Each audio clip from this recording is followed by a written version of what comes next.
Everyone, so I want to talk about the brand new collab album between rapper John Michel and producer Anthony James.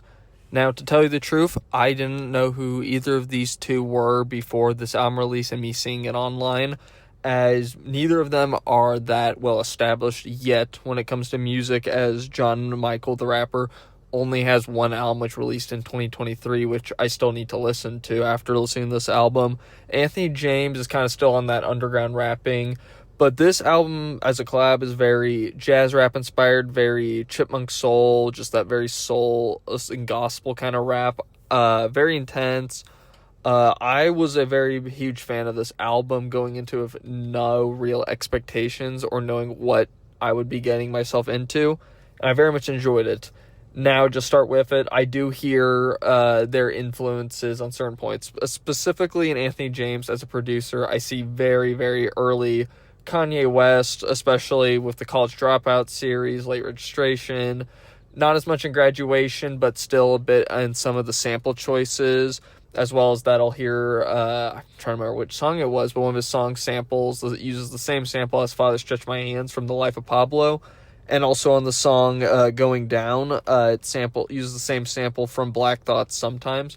So you still see a bit of influences, and there's some other samples sprinkled in throughout it that I've heard on other songs, which nothing wrong with that. There's a lot of great examples of that. Like Tyler Creator's album Igor uses the same Ponderosa Twins sample as Kanye West. So it can work, and I definitely appreciate that. But just start with it. I love how passionate John Michel is as a rapper. His lyricism is very good. Just in general, I very much enjoy it, specifically on the starting song, Don't Save Me. I love how passionate it is. The Chipmunk soul samples definitely play very well into the background. On songs like Going Down, as I said before, use the same sample as Black Thoughts sometimes, but I think weave very well together and give a very soulful song, as well as even more rapping. The song One Way, I had never really heard of Kid Tokyo, but I do like his feature on it, even though it is a bit roughly put into the song, as well as the production on that song. Some of the mixing isn't the best, but it's not that bad. Take No More, I really love how intense this instrumentation is, and at certain points, they layer John Michel's vocals together before he starts rapping, which I think works pretty well. Now, the best songs on the album, Preacher, just love the soul samples on it, very gospel rap, very like preaching, obviously in the title. And then I believe it's the closing track, World's End, has a very psych rock production, very much reminds me of Pink Floyd. Very big fan of this song. It might be my favorite song on the album. In general, there's a lot to like about this album, and there's very little, in my opinion, to dislike. I think it's definitely one of the better albums to come out this year in the rap genre.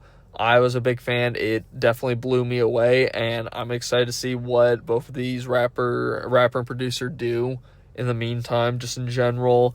Very big fan. The jazz samples as well throughout this album worked very well.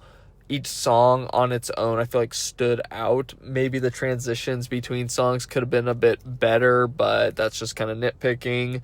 Said the jazz sample's really good. John Michel rapped on the beats very well. All the other features on the album did pretty good, held their own, added to the song rather than taking away or just kind of being there. So I did appreciate that. And overall, I'm feeling a 9 on this album. It was really good. Let me know what you think, and I'll see you in the next one.